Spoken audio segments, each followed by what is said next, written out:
വിശുദ്ധ പൗലോസ് അപ്പോസ്തലൻ കൊരിന്തോസിലെ സഭയ്ക്ക് എഴുതിയ 2-ാം ലേഖനം 12-ാം അധ്യായം. ദർശനങ്ങളും വെളിപാടുകളും. എനിക്ക് ആത്മപ്രശംസ ചെയ്യാൻ പലതുമുണ്ട്, അതുകൊണ്ട് ഒരു നേട്ടവുമില്ലെന്ന് എനിക്കറിയാം. എങ്കിലും കർത്താവിൻ്റെ ദർശനങ്ങളിലേക്കും വെളിപാടുകളിലേക്കും ഞാൻ കടക്കട്ടെ. 14 വർഷം മുമ്പ് 3-ാം സ്വർഗം വരെ ഉയർത്തപ്പെട്ട ഒരു മനുഷ്യനെ ക്രിസ്തുവിൽ എനിക്കറിയാം.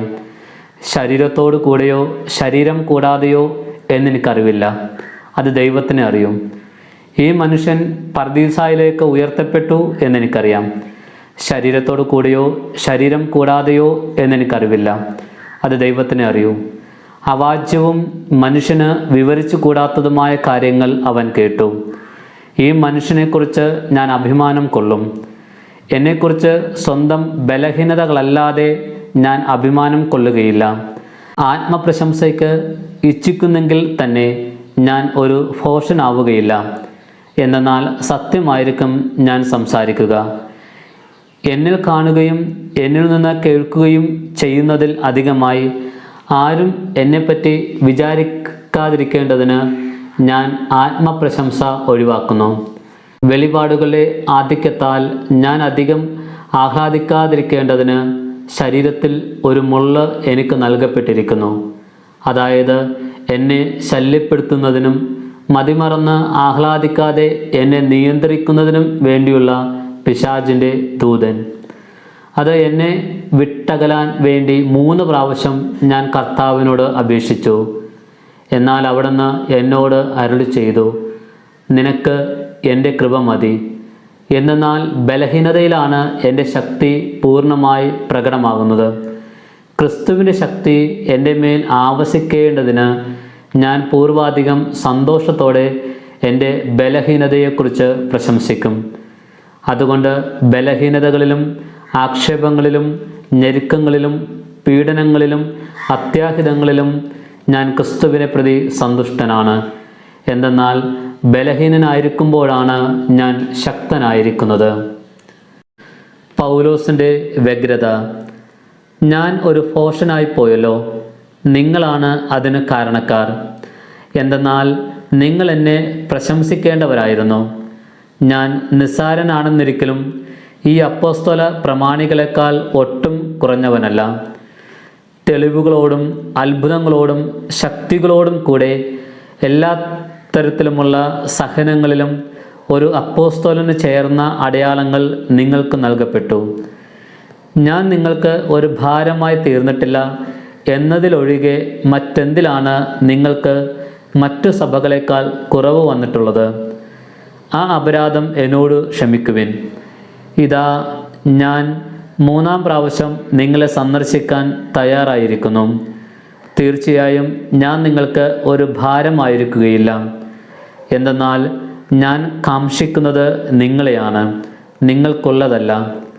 മക്കൾ മാതാപിതാക്കന്മാർക്ക് വേണ്ടിയല്ല സമ്പാദിക്കേണ്ടത്, മറിച്ച് മാതാപിതാക്കന്മാർ മക്കൾക്ക് വേണ്ടിയാണ്.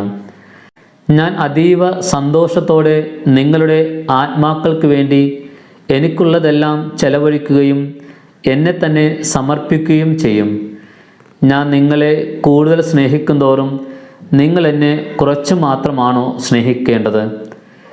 ഞാൻ നിങ്ങളെ ബുദ്ധിമുട്ടിച്ചിട്ടില്ല എന്ന് നിങ്ങൾ സമ്മതിക്കുമെങ്കിലും നിങ്ങളെ കബളിപ്പിച്ച് സൂത്രത്തിൽ വശപ്പെടുത്തുകയായിരുന്നുവെന്ന് നിങ്ങൾ പറയുന്നു. ഞാൻ നിങ്ങളുടെ അടുത്തേക്ക് അയച്ച ആരെങ്കിലും വഴി ഞാൻ നിങ്ങളെ കബളിപ്പിച്ചിട്ടുണ്ടോ?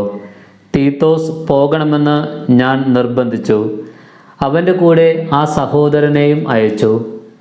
തീത്തോസ് നിങ്ങളെ കബളിപ്പിച്ചിട്ടില്ലല്ലോ.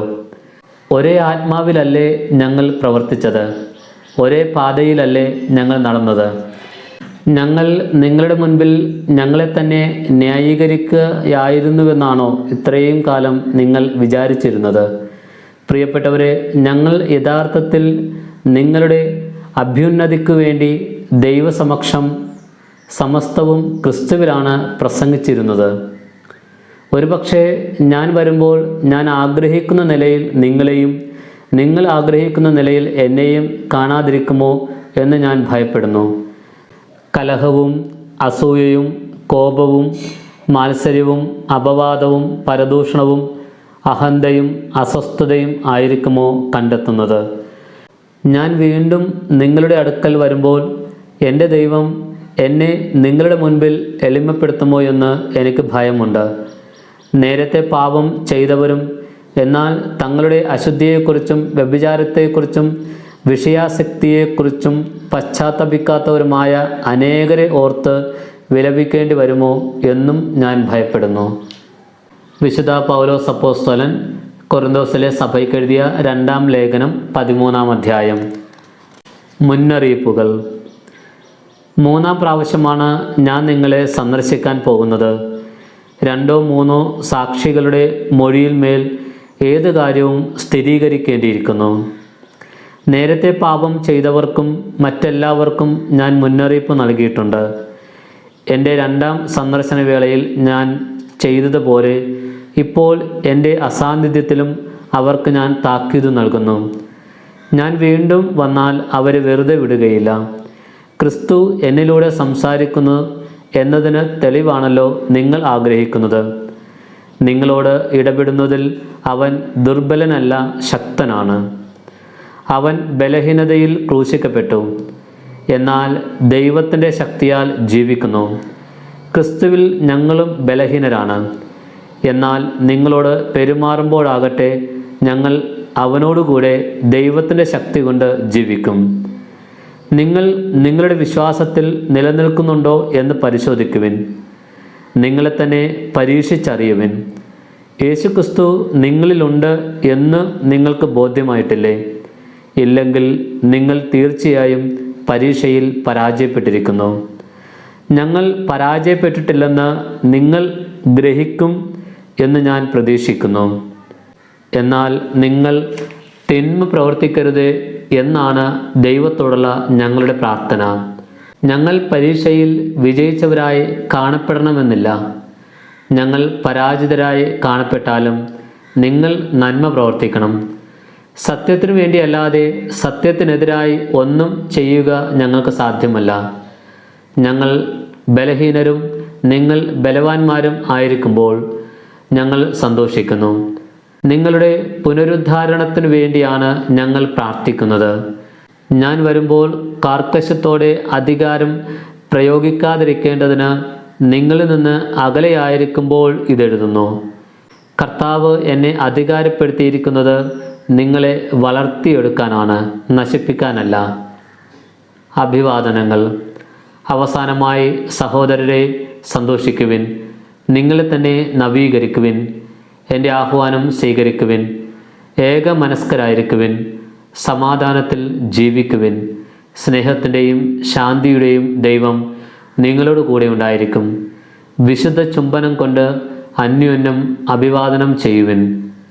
വിശുദ്ധരെല്ലാവരും നിങ്ങളെ അഭിവാദനം ചെയ്യുന്നു. കർത്താവായ യേശുക്രിസ്തുവിൻ്റെ കൃപയും ദൈവത്തിൻ്റെ സ്നേഹവും പരിശുദ്ധാത്മാവിൻ്റെ സഹവാസവും നിങ്ങളോട് കൂടെ ഉണ്ടായിരിക്കട്ടെ.